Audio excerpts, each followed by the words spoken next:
नमस्कार, मैं हूं अनामिका गिरी और आप देख रहे हैं मेरे साथ वार्तायनी ग्लोबल। कृत्रिम बुद्धिमत्ता मतलब एआई कंप्यूटर विज्ञान की एक ऐसी शाखा है जिसका काम बुद्धिमान मशीन बनाना है। हाल ही में सरकार के थिंक टैंक नीति आयोग और गूगल के बीच इस बात पर सहमति बनी है कि दोनों भारत की आर्टिफिशियल इंटेलिजेंस और मशीन लर्निंग की पारिस्थितिक तंत्र को बढ़ावा देने के उद्देश्य से कई पहलों पर मिलकर एक दूसरे के साथ काम करेंगे, जिससे देश में आर्टिफिशियल इंटेलिजेंस का पारिस्थितिक तंत्र निर्मित करने में मदद मिलेगी। सरल शब्दों में कहें तो आर्टिफिशियल इंटेलिजेंस का अर्थ है एक मशीन में सोचने, समझने और निर्णय लेने की क्षमता का विकास करना। आर्टिफिशियल इंटेलिजेंस को कंप्यूटर साइंस का सबसे उत्तम रूप माना जाता है और इसमें एक ऐसा दिमाग बनाया जाता है जिसमें कंप्यूटर सोच सके, कंप्यूटर का ऐसा दिमाग जो इंसानों की तरह सोच सके। आर्टिफिशियल इंटेलिजेंस की शुरुआत 1950 के दशक में हुई थी। आर्टिफिशियल इंटेलिजेंस का अर्थ है बनावटी बुद्धि। आपको बता दें कि आर्टिफिशियल इंटेलिजेंस के जनक हैं जॉन मैकार्थी। आर्टिफिशियल इंटेलिजेंस के जरिए रोबोटिक सिस्टम तैयार किया जाता है जिसे उन्हीं तर्कों के आधार पर चलाने का प्रयास किया जाता है जिसके आधार पर मानव मस्तिष्क काम करता है। यह इस बारे में अध्ययन करता है कि मानव मस्तिष्क कैसे सोचता है, समस्या को कैसे हल करता है, कैसे सीखता है, कैसे निर्णय लेता है और कैसे काम करता है। भारत में प्रख्यात अभिनेता रजनीकांत के फिल्म रोबोट में आर्टिफिशियल इंटेलिजेंस को देखा और समझा जा सकता है। दरअसल आर्टिफिशियल इंटेलिजेंस का आरंभ 1950 के दशक में हो गया था, लेकिन इसकी महत्ता को 1970 के दशक में पहचान मिली। आज के दौर में कई जगहों पर आर्टिफिशियल इंटेलिजेंस का उपयोग किया जा रहा है। कंप्यूटर गेमिंग में, एक्सपर्ट सिस्टम में, विजन सिस्टम में, स्पीच रिकॉग्निशन में, इंटेलिजेंट रोबोट में और नेचुरल लैंग्वेज प्रोसेसिंग में।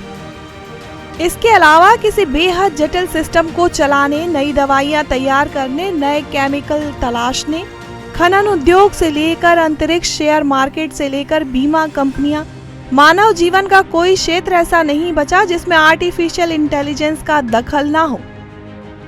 इसे हम ऐसे भी समझ सकते हैं कि आज विश्व भर में हवाई जहाजों की आवाजाही पूर्णतः कंप्यूटर पर निर्भर है। कौन सा हवाई जहाज कब किस रास्ते से गुजरेगा, कहां सामान पहुंचाएगा, यह सब मशीनें तय करती हैं, जिसके निर्देश भी मशीनें ही देती हैं। यानी एयर ट्रैफिक कंट्रोल के लिए आर्टिफिशियल इंटेलिजेंस का इस्तेमाल किया जा रहा है। कहने का अर्थ यह है कि जिस काम को करने में मनुष्य को समय अधिक लगता है या जो काम जटिल या दुष्कर है, वह इन मशीन दिमागों की मदद से चुटकियों में निपटाया जा सकता है। नीति आयोग के सीईओ अमिताभ कांत के अनुसार आर्टिफिशियल इंटेलिजेंस देश में व्यवसाय करने के तरीकों को बदलने जा रही है। विशेष रूप से देश के सामाजिक और समावेशी कल्याण के लिए नवाचारों में विशिष्ट रूप से इसका उपयोग किया जाएगा। स्वास्थ्य देखभाल के क्षेत्र में क्षमता बढ़ाने, शिक्षा में सुधार लाने, नागरिकों के लिए अभिनव शासन प्रणाली विकसित करने और देश की समग्र आर्थिक उत्पादकता में सुधार के लिए देश आर्टिफिशियल इंटेलिजेंस तथा मशीन लर्निंग जैसी भविष्य की प्रौद्योगिकी को स्वीकार करने का समय निकट आ रहा है। ऐसे में गूगल के साथ नीति आयोग की साझेदारी से कई प्रशिक्षण पहले शुरू होंगी। स्टार्टअप को समर्थन मिलेगा और पीएचडी छात्रवृत्ति के माध्यम से एआई अनुसंधान को भी बढ़ावा मिलेगा। तकनीक की दुनिया में आर्टिफिशियल इंटेलिजेंस और मशीन लर्निंग आजकल चर्चा में बने हुए हैं। इसलिए गूगल यह प्रयास कर रहा है कि आर्टिफिशियल इंटेलिजेंस और मशीन लर्निंग के बारे में लोगों के पास अधिकतम जानकारी हो। इसी के मद्देनजर गूगल ने लर्न विद गूगल एआई नामक वेबसाइट शुरू की है ताकि लोगों को यह समझ में आ सके कि आर्टिफिशियल इंटेलिजेंस तकनीक कैसे काम करती है और मशीन लर्निंग का सिद्धांत क्या है। गूगल ने इसके लिए विशेषज्ञों द्वारा तैयार मशीन लर्निंग क्रैश कोर्स भी शुरू किया है। आर्टिफिशियल इंटेलिजेंस तकनीक का विकास मानव के विभिन्न दृष्टिकोणों और जरूरतों की विविधता को दर्शाता है। गूगल एआई सभी को यह जानकारी निःशुल्क दे रहा है। और यह कोर्स उन सभी के लिए है जो मशीन लर्निंग के बारे में जानना चाहते हैं। लर्न विद गूगल एआई में ऑनलाइन कोर्स की भी सुविधा है। इसे आप गूगल के मशीन लर्निंग एक्सपर्ट के फीचर वीडियो और दृश्य चित्रण के जरिए जानकारी हासिल कर सकते हैं। इस कोर्स की अवधि 15 घंटे की है, जिसमें गूगल के रिसर्चर्स लेक्चर देंगे। इस कोर्स को गूगल की इंजीनियरिंग एजुकेशन टीम ने तैयार किया है।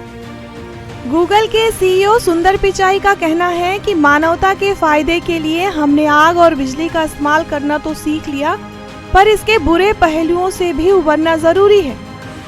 इसी प्रकार आर्टिफिशियल इंटेलिजेंस भी ऐसी ही तकनीक है और इसका इस्तेमाल कैंसर के इलाज में या जलवायु परिवर्तन से जुड़ी समस्याओं को दूर करने में किया जा सकता है।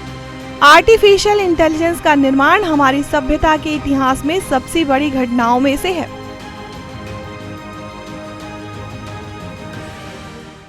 लेकिन सच यह भी है कि यदि इसके जोखिम से बचने का तरीका नहीं ढूंढा तो इसके गंभीर परिणाम हो सकते हैं, क्योंकि तमाम लाभों के बावजूद आर्टिफिशियल इंटेलिजेंस के अपने अलग ही खतरे हैं। कुल मिलाकर शक्तिशाली कृत्रिम बुद्धिमत्ता का उदय हमारे लिए फायदेमंद भी हो सकता है और नुकसानदेह भी हो सकता है। फिलहाल हम नहीं जानते कि इसका स्वरूप आगे क्या होगा, इसलिए इस संदर्भ में और ज्यादा शोध किए जाने की जरूरत है। बने रहिए हमारे साथ और देखते रहिए वार्ता ग्लोबल। धन्यवाद।